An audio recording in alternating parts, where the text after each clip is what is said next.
வேப்பிலைக்காரியாய் உன் வீடு தேடி உன் காலி வந்துவிட்டேன். என் தங்கமே, என்ன நடக்க வேண்டும் என்று நேற்று இரவு நீ பிரார்த்தனை செய்தாயோ அது நடப்பதற்கான சூழல் உருவாகப் போகிறது. நீ எதை கண்டும் அஞ்சி ஒதுங்கி இருந்தாயோ அது முடிவுக்கு வந்துவிட்டது. துணிவே துணையாக நீ புதிய முயற்சிகள் செய்ய போகிறாய். உன் முயற்சிகள் வெற்றி தரும். நீ இப்போது தொடங்கும் காரியங்களில் வெற்றியை முழுதாக அடுத்த 2 மாதங்களில் காணப்போகிறாய். உன் கடமைகளை நீ சரியாக செய்கிறாய். அதை உணராமல் குறை சொல்வது சிலரின் இயல்பு. அது உன் முன்னேற்றத்தை தடுக்காமல் பார்த்துக்கொள். உனக்கு நல்லது நடக்கப் போகிறது. உன் வாழ்க்கையில் நீ சிந்திய அத்தனை கண்ணீருக்கும் நான் கொடுக்கும் சீதனமாய் உனக்கான எல்லா அம்சங்களும் நிறைந்த எதிர்காலம் காத்து கொண்டு இருக்கிறது. நடப்பது அனைத்தும் நன்மைக்கே என்று நினை. நிச்சயம் நீ பூரண ஆசீர்வாதம் பெறுவாய். நான் உன்னை விட மாட்டேன். என் குணநலன்களை, என் மகிமைகளை, என் லீலைகளை எப்போதும் நினைப்பவர்கள் தாமரை மலர் மீது வண்டு மொய்ப்பது போல அவர்கள் என்னிடமிருந்து பக்தியை வளர்த்து கொண்டே இருப்பார்கள்.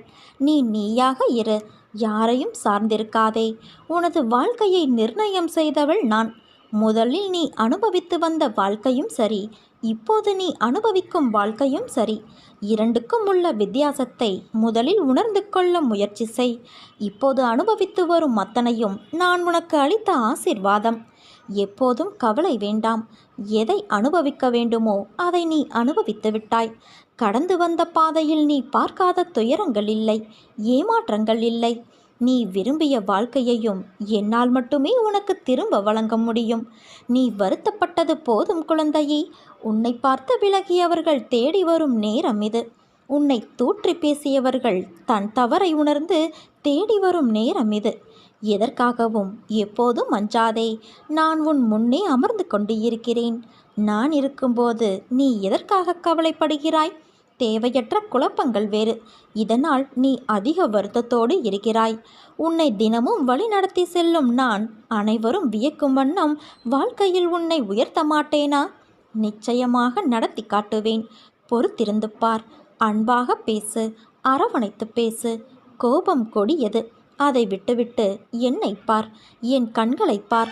என்னை சரணாகதியடைந்தால் நான் உன்னை பாதுகாப்பேன் குழந்தையே. நீ எவ்வளவு தூரம் சென்றிருந்தாலும் உன்னை இழுத்து கொண்டு வந்து என் 2 உள்ளங்கைகளில் வைத்து பொக்கிசம் போல பாதுகாப்பேன். பிரச்சனைகளைக் கண்டு பயந்து பின் வாங்காதே. காற்றை எதிர்த்தே பட்டங்கள் மேலே செல்கின்றன. தோல்விகளால் அடிபட்டால் உடனே எழுந்துவிடு. இல்லையென்றால் இந்த உலகம் உன்னை புதைத்துவிடும். சோதிப்பது காலமாக இருந்தாலும் சாதிப்பது நீயாக இரு. தடைகள் பல வரலாம். தட்டி பறிக்க கூட்டமும் சில வரலாம். ஆனால் எதை கண்டும் அஞ்சாதே. துணிந்து நில். முன் வைத்த காலை நீ பின் வைக்கக்கூடாது. நீ எடுத்து வைக்கும் ஒவ்வொரு அடியும் வெற்றியின் படிகள்தான். வெற்றி என்பது உன்னை உலகிற்கு அறிமுகம் செய்வது. ஆனால் தோல்வி என்பது உன்னை உனக்கே அறிமுகம் செய்வது. தோல்வி உன்னை துரத்தினால் வெற்றியை நோக்கி நீ ஓடிக்கொண்டே இரு. உன் மதிப்பை முடிவு செய்ய வேண்டியது நீதான், உன்னை சுற்றி இருப்பவர்கள் அல்ல குழந்தையே. உன்னையே நீ நம்பு. ஒரு நாள் நிச்சயம் உயர்வடைவாய். தோல்வியிடம் வழி கேட்டுத்தான் நீ உன் வெற்றியின் வாசற்படிக்கு போக முடியும். நாளைய வாழ்க்கையை சிறப்பாக மாற்றுவது இன்றைய எண்ணங்களும் செயல்களும் தான் என் குழந்தையே. உன் வாழ்வில் சவால்கள் இல்லை என்றால் நீ வாழ்க்கையில் முன்னேறவில்லை என்றுதான் அர்த்தம். எதுவாக இருந்தாலும் சரி, மூழ்கி விடாதே. மிதக்க கற்றுக்கொள். உன் வருங்காலத்தை பற்றி நீ கவலைப்படாதே. உன் நிகழ்காலத்தில் நல்லவிதமாக நீ செயல்பட்டால் உன் வருங்காலம் தன்னால் மலரும். இறந்த காலமும் எதிர்காலமும் உனக்கு வேதனை ஏற்படுத்த முடியாது. ஏனென்றால் அவ்விரண்டும் இப்போது இல்லையே. நீ வேதனைப்படுவது உன் நினைவுகளாலும் கற்பனைகளாலும் தான். ஒரு மரத்தின் வலி, ஒரு விலங்கின் வலி, ஒரு மலையின் வலி, இந்த பிரபஞ்சத்தில் உள்ள அனைத்தின் வலியையும் உன் உடலின் வலி போல நீ உணர்ந்தால் இவ்வுலகில் உள்ள அனைத்தையும் நீ நலமாய் பார்த்து கொள்வாய். நீ செய்ய விரும்பும் விஷயத்திற்கு எல்லோருடைய சம்மதத்தையும் ஒருபோதும் பெற முடியாது. பெறவும் நீ முயற்சிக்காதே. அதனால் அதை பற்றி நீ கவலைப்படாதே குழந்தையே.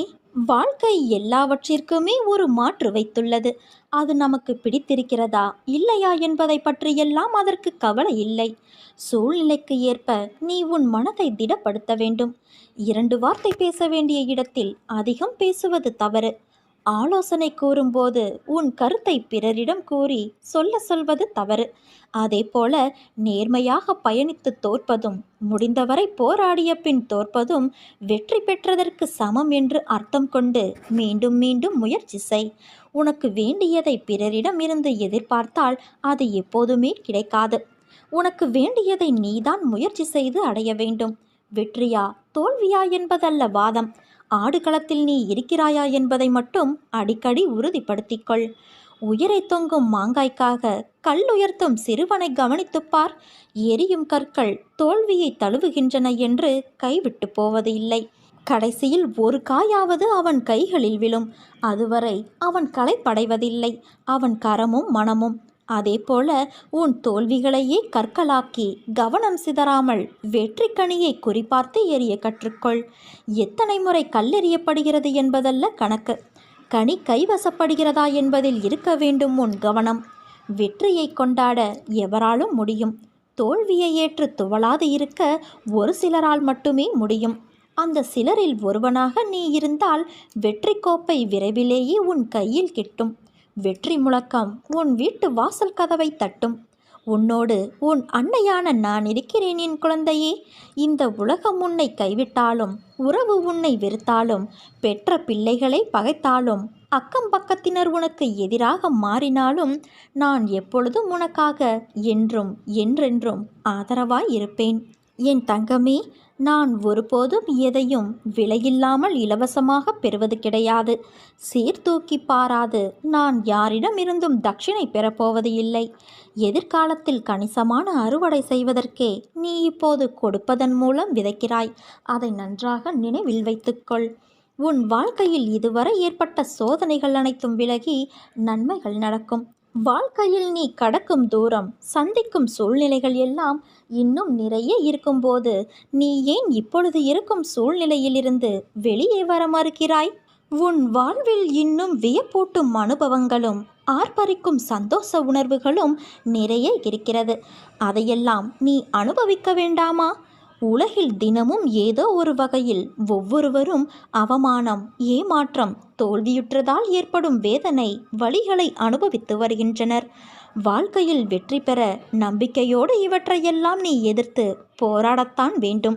உன் வாழ்க்கை சோதனைகள் நிறைந்து மட்டுமே இருக்கும் என்று நீயே முடிவு செய்யாதே. ஒரு செடியின் அடித்தளம் திடமாக இருந்தால்தான் ஆரோக்கியமான மரமாய் அது உயர்ந்து நிற்கும். அதே போலத்தான் உன் வாழ்க்கையிலும். இதை மனதில் கொண்டு நீ செயல்படு. பிறர் உன்னை உதாசீனப்படுத்திய நிமிடங்கள், துரோகம், வஞ்சகத்தால் நீ சிந்திய கண்ணீர் அனைத்தும் வண்ணமயமான வெகுமதிகளாக உன்னை வந்து சேரப்போகிறது. இனிமேல் எல்லாம் ஏற்றம்தான். இது உன் அன்னையான என்னுடைய சத்திய வாக்கு. உன் வாழ்விலும் வெற்றிகள் குவியப் போகிறது குழந்தையே. கலங்காதே, நான் இருக்கிறேன். நல்லதே நடக்கும். இனி உன் வாழ்வில் என்றுமே ஏற்றம் மட்டும்தான். உனக்கென்று நிர்ணயிக்கப்பட்ட உன் கடமையை செய். உன் உடல், வாக்கு, உயிர் முழுவதையும், எல்லாவற்றையும் வியாபித்து நிற்கும் தன்மையுடைய என்னிடம் அர்ப்பணம் செய்ய வேண்டும். என்னிடம் விசுவாசம் வைப்பது இப்போது உனக்கு மிகவும் அவசியமாகிறது என் குழந்தையே. உனது வைராக்கியத்தை நான் எத்தனை முறை சோதித்து பார்த்தாலும் நீ என் கரத்தை விடுவதாக இல்லை. எந்த நிலையிலும் விடுவதாக இல்லை. பிறகு நான் உன்னை எப்படி மறப்பேன் சொல்? உனக்கான நியாயத்தை நான் செய்ய மாட்டேனா? நிச்சயம் உனக்கான நியாயத்தை நான் வழங்குவேன்.